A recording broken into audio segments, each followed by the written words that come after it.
What's up, everybody? Today it is Keith, Josh, and Alan here. We are going to be reviewing Victor Crowley, the latest installment in the Hatchet series. What'd you think of it? Garbage. Garbage. The movie takes place 10 years after the events of Hatchet 3, with surviving character Andrew Young. And basically it's just him, like, He trying becomes to cash in on it. Yeah, he becomes a famous book writer after the events of the Hatchet movies, so there he tries to basically benefit off the deaths of everybody that was in the other movies.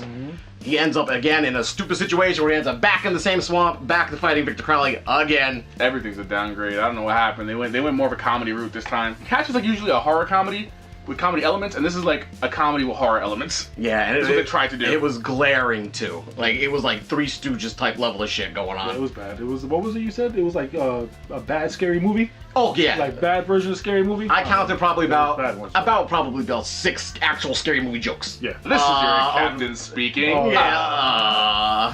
That went on for what, 3 minutes? Oh god. The characters are all disposable. Even the returning character, you really don't care anything about him. What happens to him? The main actress, the two of them. Was she really the main one? The one. She started out as the main I one. guess, yeah.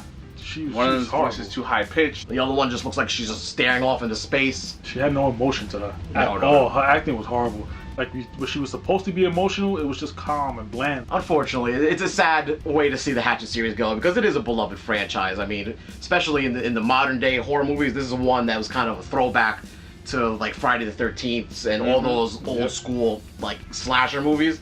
And just to see it kind of go the jokey route is a little.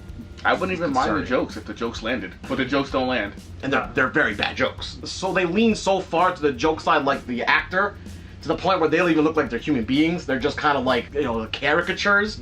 But the actor in particular was really bothering me. At first he didn't really, but then it started to he started to get a little too cartoony. The fake ass tour guide? Yeah. Speaking of cartoony, that guy's death on a plane. Oh. Oh, the makeup artist? Yeah, that was a cartoon death.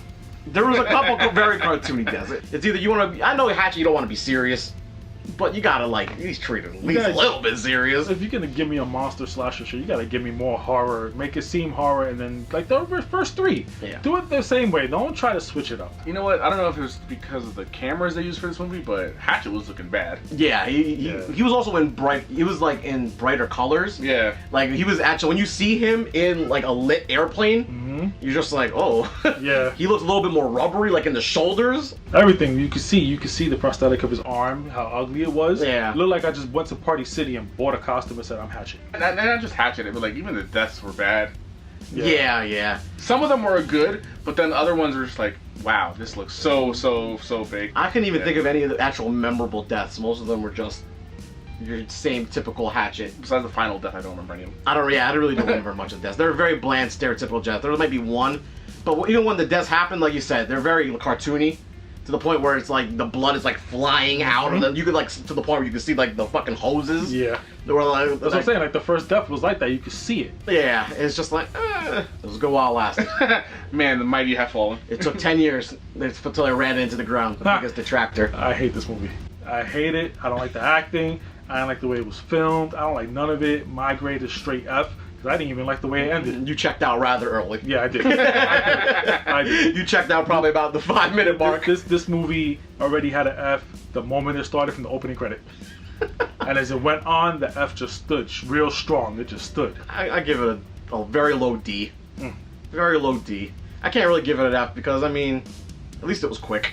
There was blood. I mean, if that's what you're going to Hatchet to see the deaths, and there was a lot of deaths. I mean, they were pointless, unoriginal, uninspiring, but I mean, you get what you get. Yeah. That was the bare minimum. They did the bare minimum. So I'll give them a D. I also will give them a very, very, very low D. Deaths were there. As bad as some of them were, and cartoony as some of them were, at least I got death. Adam Green, I don't know what happened, man. You didn't have a budget. These guys were on a plane the entire movie. Yeah, that's true. I don't know what happened to your budget, but you gotta step it up next time. Your movie ended badly. You get a D. 2 Ds and an F. We'll grant the final grade for Hatchet. Or Victor Crowley, rather. Let us know what you guys think about it. If you guys want to see it, if you guys have seen it,